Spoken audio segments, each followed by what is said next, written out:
welcome back to another episode of Stories of Us. I'm your host, Sri Pinreddy, and today I'm here with a very, very special guest. He's one of my old friends and a filmmaker, Jonas W.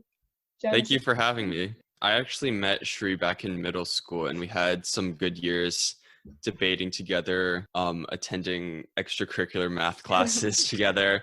But then I left for, yeah. Oh yeah, student council, that was the big one, yeah. A ton of things that we did together. So that was pretty amazing few years. Yeah. And then I ended up moving high schools to Westminster, where I am now. And I kind of left the things I was doing in middle school and instead turned more towards filmmaking. So I guess right now I would define myself as a filmmaker and a musician.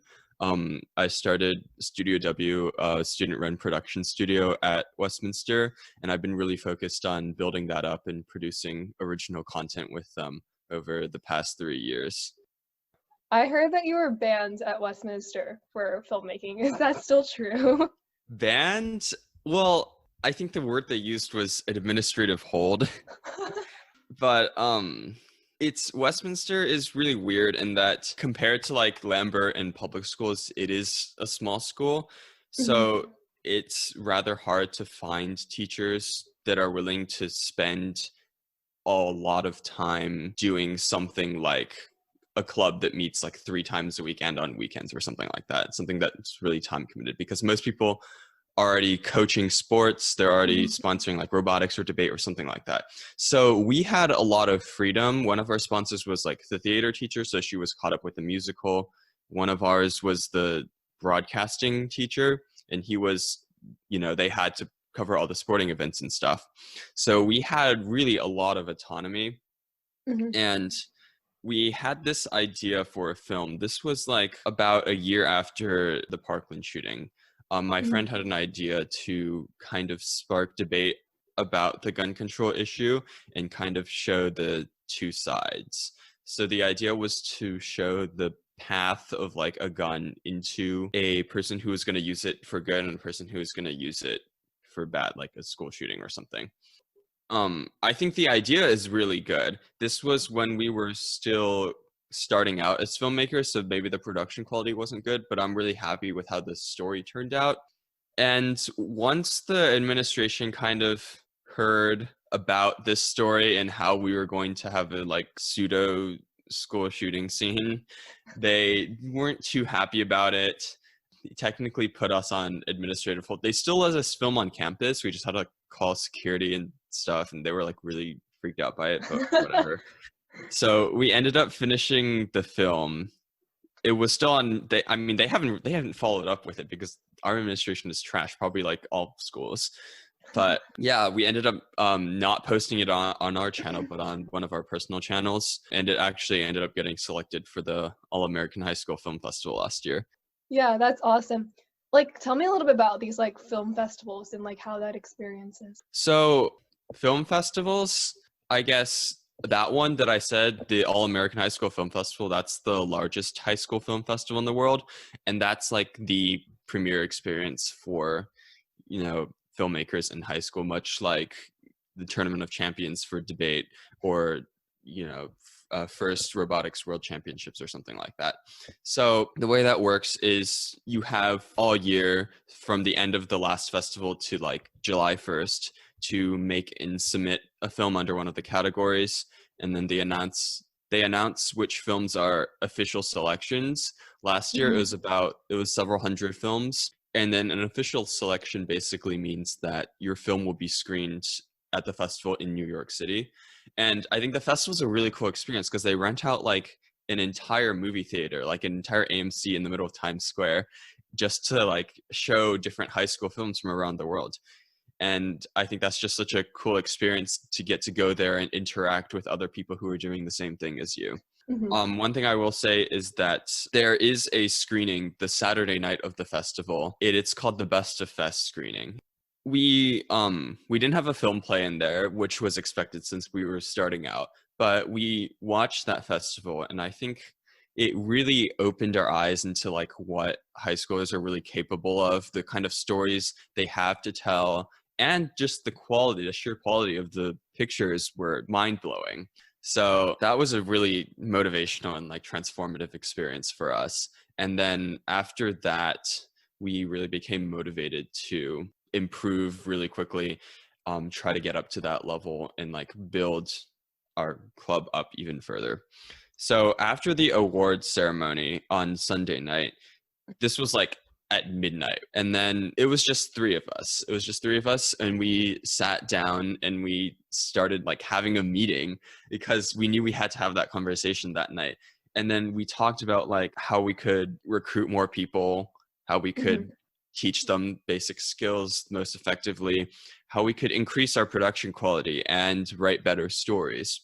So that the festival is like, I would say it's the best way for people to take initiative. So I think we have this issue, which is really common, in that we have people that have joined, but a lot of them aren't like very proactive about it. Like they're interested, Yeah. but they're not. Yeah, if we want to get them involved, we have to like ask them to do things, like constantly be on their tail sometimes. But I think going to something like this festival completely changes that. It's like you're doing nothing but film for an entire weekend. You're getting super inspired by the films you see. So there's no way you can just not be inspired to be proactive and do this on your own once you get back. So, as a filmmaker, are you also kind of like a film geek? Like, do you like, are you one of those like watching the movies and just like criticizing it or anything like that? Well, I think being a filmmaker is really interesting because, yeah, everybody watches movies. Yeah. It's not like, being someone who does like the robotics team. It's Yeah. like not something you get to like talk about with your friends every day. They don't understand what you're talking about. But with Yeah. film, I think that's really cool because you can point, if you're not annoying, you can point out things that are really interesting. So yeah, I guess to an extent, I really like seeing movies with my film friends because we have really deep discussions about the story, about certain shots that they did were really cool. Mhm. So, and sometimes my friends will like meme about it, and like anytime there's like a cool shot, they'll like elbow me or something. We have a joke where it's like anything remotely deep that happens in a film will like turn to each other and be like, that's symbolism. Yeah, but like I feel like for me, I don't really know any other people who are filmmakers, or like I know people who just do like videography for fun on the side. And so it's like really interesting to see like how you've created your own club, because I don't know a lot of high schools that have film clubs around here. Would that be like Right. true? Most high schools have like AV, like audio visual Mhm. broadcasting stuff, like they do news and stuff. We have that too, but what we wanted to do is we wanted to be like the original component of filmmaking. We wanted to produce original content. Like Mhm. their their hype videos that they do for like football and other sports. Actually, they only do them for football. It's like they just edit together clips that they got from broadcasting, and it's like not very exciting. And what we're doing this summer actually is we're making a hype video, but it's for the cross country team Mhm. because a lot of us are cross country runners. And it's going to be really different because we're planning on interviewing the coach, which is like this old man who is like Trump supporter probably. But he's like one of the best coaches in the state, in the country, maybe because of his record with the team. And he says a lot of like cool things, and his way of coaching is really unique. So I think through like interviews, original footage and stuff, that's that's what's going to make the difference. Yeah, and for like people who are like thinking about starting a film club at their school or just starting out, do you have any advice? Um, I would say for me, starting a film club, starting Studio W and like growing it has been as much of an experience of Studio W growing as it has been of me growing myself as a filmmaker. Mhm. My first videos, when I look back on them, like they weren't that good.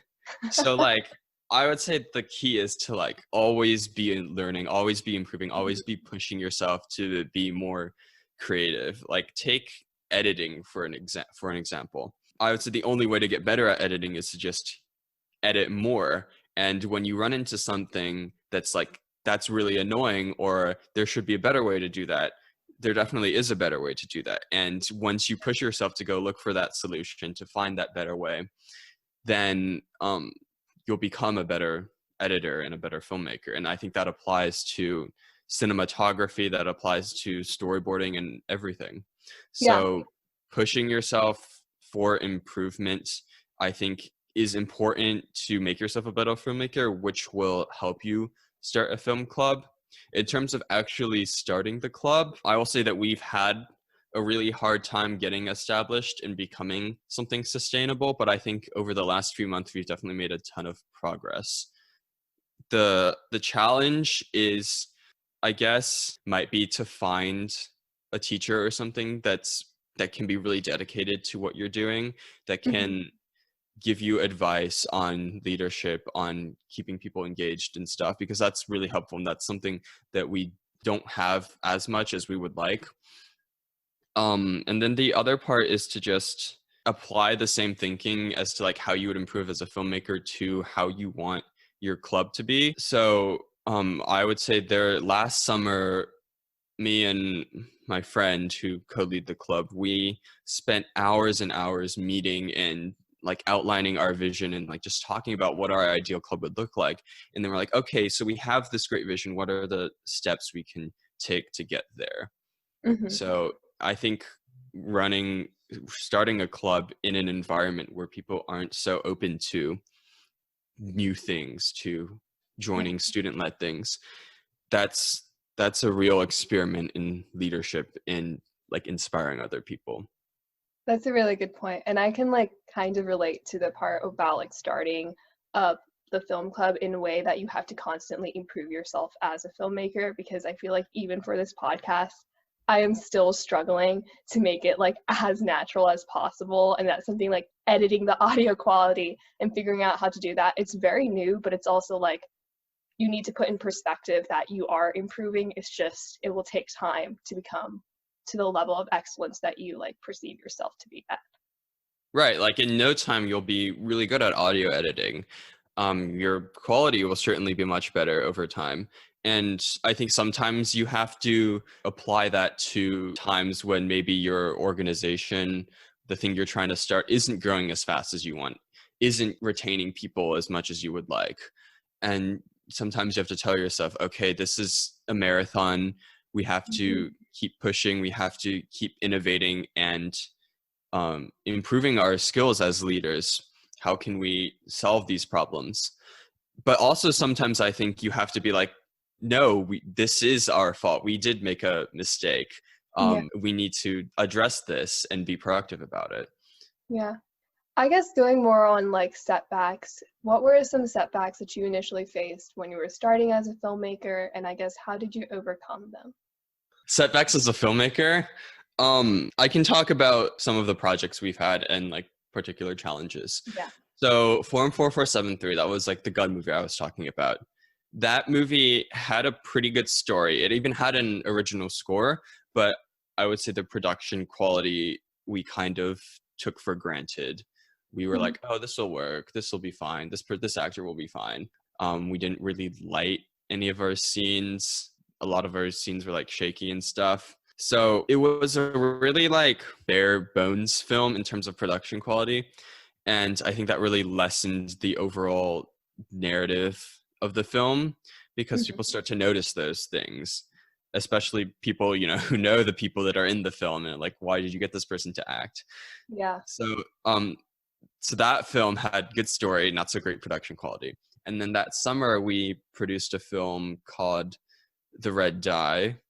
And that film, I would say, had amazing production quality, because my friend who wrote it, he also shot the movie. He's an amazing cinematographer. He knows how to light scenes.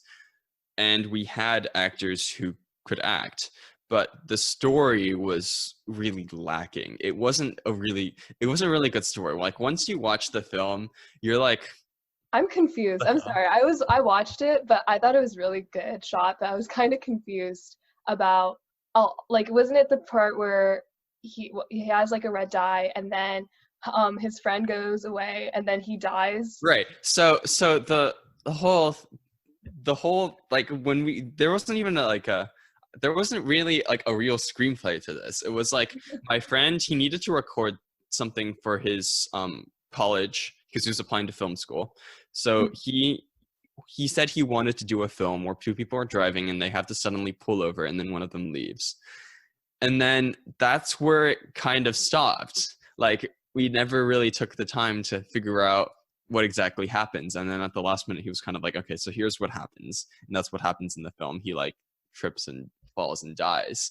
And then I was like, well, at least add some symbolism or add something deep to it. So I don't know, he got his friend actor to bring this red dye as something like he would be twirling before he left. I mean, obviously we didn't mean for it to be like deep, but by coincidence it happened to be a die, which represents like randomness and chance, I guess, which is just a bit of like narrative significance there. But that was just completely by chance, and that was completely at the last minute. So that story had really good production quality, but the story was quite lacking. And yeah, let's jump to this summer, because this year has really been weird. We did produce the film in New York in October, but that was like on a time crunch. We did do some non-narrative stuff, and then we had January semester, and then a month of school, and then Zoom. So now we're up to this summer. We have 2 screenplays that we have to produce before the July 1st deadline. We have to shoot and edit them. And they're complete screenplays this time. They're not just Google Docs with like random things and bullet points on them. So they're actual screenplays. And I've read through them so many times. We've made so many edits. And I think they're truly amazing stories that we have. And I think what's really great is that one of them was written by 2 people who joined just this year. So it wasn't by one of the people who was originally with us when we started. So that's really amazing. And these stories are really good. And we already have the skills required to make this film professional quality. We've been through enough experiences to know, like, okay, here's how we should light the scene. Here's how we should position cameras and do camera movements and make it not shaky and stuff like that.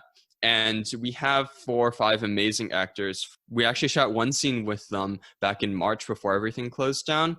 And that shoot was actually really fun, because the scene is at a diner. They're all there discussing like some crazy event that just happened that they witnessed. And this is supposed to be late at night. And so how do we get a diner to let us shoot there? So there's this really iconic diner in like Buckhead. It's called the Landmark Diner. You know, iconic diner, neon signs. The interior is like a really classic look. So we just emailed them and we were like, can we shoot at your diner? And then they're like, what is your budget? And we're like, we're like, oh shoot, we don't really want to pay for this. So we're like, yeah, we don't really have that money. We don't really have money. This is like a high school production. So he was like, okay, so here are the hours you can come in on. And it was like morning hours. It was like, 7:30 or something on a weekday or something. But that wouldn't work because we had school. And then he was like, 4 a.m. So we were like, what do we do?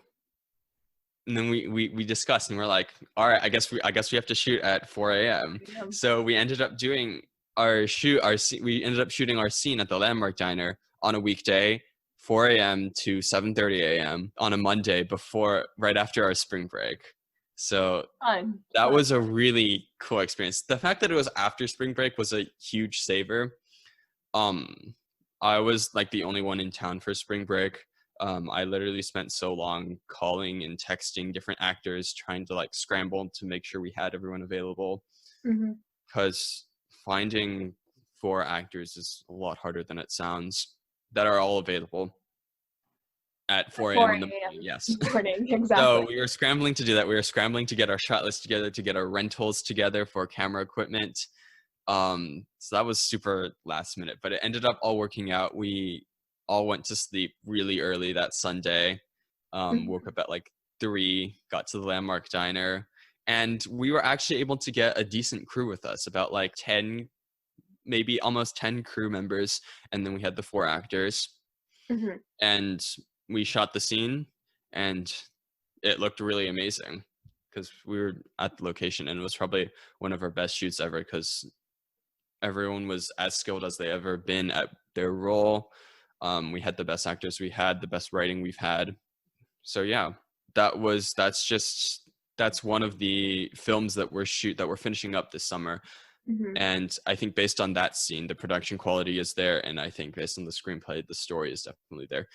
Well, good luck on that. I'm sure it's amazing. Thank you. And are you planning on pursuing film as like a long-term career, or for now is it just I'm experimenting with it and seeing if it can be like a hobby? I've done some thinking. I probably won't pursue it in college as a long-term career. Not because like I subscribe to the belief that like filmmakers get paid nothing and stuff like that. I don't think that's true because video is such a huge force in advertising and media today. Yeah. It's not because of that, but I've been really drawn to politics recently. And one thing I will say from the perspective of a filmmaker is that politics and filmmaking all boil down to the same thing, which is storytelling. That's right. And storytelling, once you break that down, is all about emotion. People respond to emotions more than facts and figures. So politicians who can tell a story, who can convey an emotion. You look at famous speeches during the course of the last 50 years. None of them start by presenting people with numbers and stuff. That's not what makes people, follow them and want to vote for them. It's all about the story and like the emotions they're able to convey. And that's especially true for filmmaking. Filmmakers and politicians all have that in common, good ones at least. They're great storytellers. And I think that's something I definitely come to realize reading the news, watching speeches, and as a filmmaker who has tried to simplify things as much as possible in terms of what makes a story successful, what makes an organization, what makes Studio W successful. Yeah, that's just been something I've always been interested in, and you can probably attest to this even since middle school. Yeah. And I've always wanted to do more politically. Maybe not in terms of like the activism route that like so many people do. I think some of the things they do are sort of questionable and I would not agree with, but that's a different topic. Yeah. But I've always had ideas for do work with like the Asian American engagement in voting because that's been historically low. Maybe do more political writing and stuff like that. And obviously always do more research on the issues and candidates and stuff like that. But with film and music as like my predominant things that I'm doing in high school, those kind of opportunities are hard for me to make time for. Yeah. But I think studying those things in college, I would say is what I think I can make the biggest impact. I can really attest to the storytelling part because even as coming from a person from a science background, one thing that I get really frustrated is how science is not necessarily integrated into our society because due to a lack of political interest in that sphere, I guess, very complicated. But I feel like I think a common thing with all of these different passions I've seen is that in order to actually like implement an idea or cause any type of change, there's a level of politics involved. And I think that's like really interesting. And hopefully you don't repeat middle school politics and not get a slushy machines in your future political career. Dude, people are still harassing me about that. They're actually, that's crazy. Like, it's been so many years. Did not get a slushy machines, and it like started off, but it's not as so much now, but like definitely freshman year. What did people do after us? I mean, probably not much. Not much either. The administration. Yeah. Which is always trash, no matter where I go. We've really tried. I'm like, we actually put the effort in, but I guess things didn't work out. But yeah. We were so close. We were literally so close, and then they threw that like stupid nutrition board thing on us. Yeah, and I'm like, which is literally an excuse for them not to let us do it. Yeah, that's true. But I think that's I think we share that in common. We both have big dreams, We have big ambitions, even for something like our student government plans. We had things other candidates weren't able to get approved. Yeah. And we did everything we could to try to get them, even though people told us no all the time. I remember that comprehensive student council plan that Yeah. you wrote up, and I'm like, I've been using comprehensive plans ever since. So Me too. Yeah, we wrote a budget proposal to the administration for Studio W last year, or at the beginning of this school year, and it was many pages long. It had our history, our background, our goals, why we needed the money. Yeah, I all started from that comprehensive plan back in 8th grade. yep, yep. Has quarantine given you like more time to work on these films and like process through them, or has it like made filming difficult? In terms of quarantine, I would say we definitely have been doing less work for film. Probably because we had, I don't know how it was for you guys, but we still had classes every day. We had like Zoom calls. We had 4 Zoom calls a day, 4 classes a day, 1 hour each. And we still had work. We still had to prepare for our APs. We still had most of the big projects that we had, but workload was limited. Screen time, they did try to limit. So we still had school, but with the lesson workload, I would say I at least spent the time like sleeping more and exercising more and like taking care of myself more than I would normally in a school year. So that was definitely a big plus, and I needed that. But now that school's over, we are starting to feel the pressure of, and we really want to get those films filmed.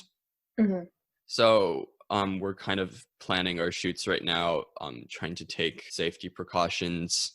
Yeah, right now we're trying to figure out an issue where one of the actors isn't able to come film because her parents are a little bit paranoid. Yeah. So that's something we have to convince. And it's a big problem since it's an actor, because we can't replace them. So That's right. That's right. there's a ton of filmmaking is a lot of logistics, a lot of, organizational skills like that, more than people realize. And as a producer on most films, that's something I've definitely come to understand. That's really good. Okay. Top 5 movies. Top 5 movies? Oh, I don't know that I'll be able to. I can talk about some movies and TV shows recently that I've watched that I think are really good. Go for it. Okay, so number 1, definitely Parasite. Have you seen it? I've seen it. I like bought I was like, we don't usually buy films, and but I'm like, we gotta watch this. And I was telling my mom, it's like has 3 Oscars and everything, so I watched it with her, and then she's like, she's like, it's very good. And like she kind of like predicted everything that would happen, and I thought that was insane. But yeah, it was fun. How did she predict it? Because it's like 2 separate movies. They take over the house and then the doorbell rings. So it's like, I think Parasite pulls off one of the best twists in cinema history, because that was originally the movie, according to Bong Joon-ho, the director. It was just that first half. And then, the other half came in, and that I think makes the movie so compelling, that twist in the middle. And it's almost exactly halfway in between, I think. But yeah, I thought it was a really compelling movie too, because it was like, in a way, it's unpredictable, and even if you go in it cold, there's so much symbolism involved that it's very interesting to analyze and think about.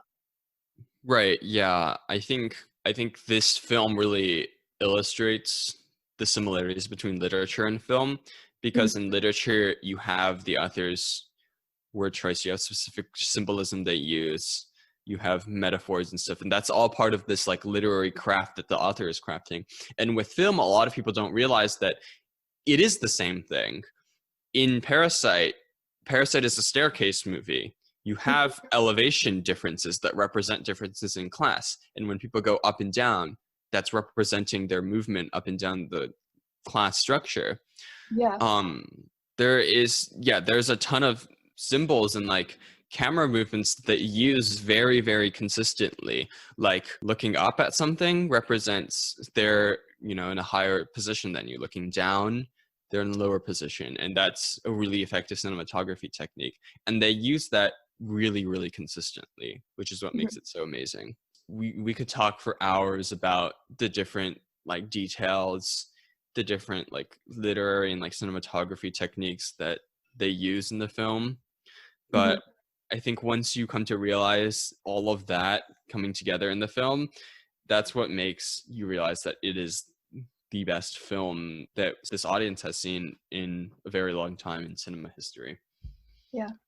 I guess based off of that, what do you think are the most important qualities of a film? I would say story, but that's really vague.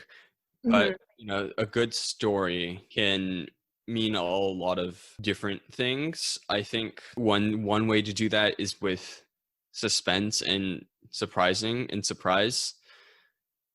That's really effective in getting the audience to be like, wow, I did not expect that. That was a good movie. Another element is emotion Hmm. in how a character changes. Stories are all about change. One formula that people like to use for a story is like a character wants something. They have to, but in order to get it, there's a cost.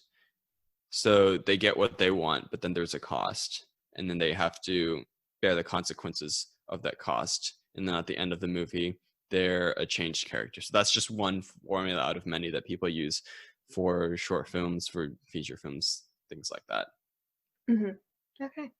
Well, that was most of the questions I wanted to ask you. Thank you so much for your time and doing this podcast with me. Yeah, no problem. Thank you for having me. Hi everyone, thank you so much for listening into this episode. This honestly was one of the most fun recordings I have done so far because Jonas is a good friend and he has such good insight. From this episode onwards, I am experimenting with a debriefing session known as the Big Three. This is where I basically go over the big three insights I had with my conversation from the previous interview. And basically, this is to show that we can learn a lot from people's stories and see how we can apply the lessons that they've learned and the skills that they've gained into our life as well. So starting off with this podcast with Jonas. The first thing that I learned is that a lot of things that we do when we're younger can still apply and help us achieve when we're older.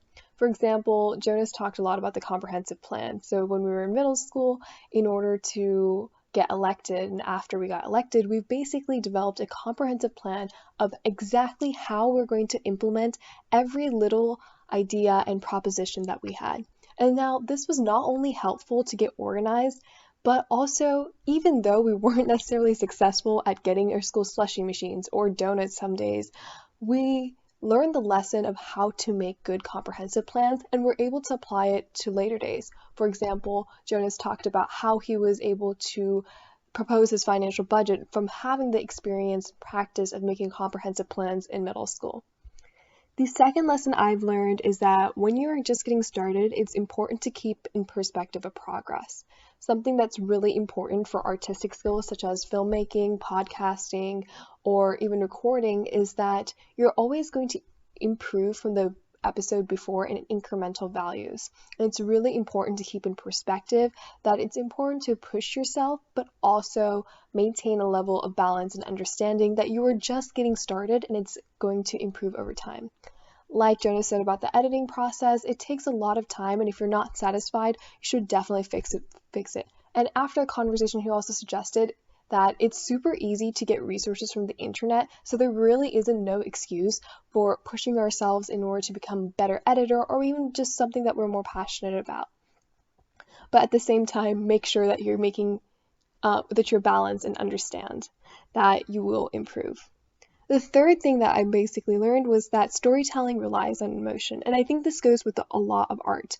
For example, public speaking, filmmaking, or even just producing music. It relies on emotion more than basing things off of facts. Now, this is really important because, especially in an efficiency-based society that we live in, where everything we want to determine quantitatively, it's important to find value in emotion and trying to influence others positively with emotion. And so those were my big three that I learned from this podcast. I'm so excited that you guys are listening, and I'll see you in the next one. As always, thank you for your stories.